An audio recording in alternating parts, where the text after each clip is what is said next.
ప్రియాంక గారు ఇప్పుడు already shooting లో ఉన్నారు. రేపు ఆవిడ బర్త్డే, బట్ నాకు షూటింగ్ ఉంది.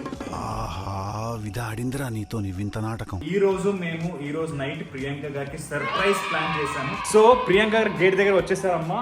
సో నేను నా చెల్లి వెళ్ళి ఆవిడకి కళ్ళు కట్టి తీసుకొస్తాము. ఓకే ప్రియాంక గారు, మీకు ఒక పెద్ద సర్ప్రైజ్ వెయిట్ చేస్తుందండి. మరి కళ్ళు కట్టి తీసుకెళ్ళాలని అనుకుంటున్నాము. నన్ను పట్టుకో, ఇక్కడ వాటర్ ఉన్నాయి. నేను పట్టుకోకపోయినా నాకు దారి తెలుసు. ఇవే తగ్గించుకుంటే మంచిది. రెడీ? ఓకే, మీరే ఓపెన్ చేసే చూడండి. Happy birthday.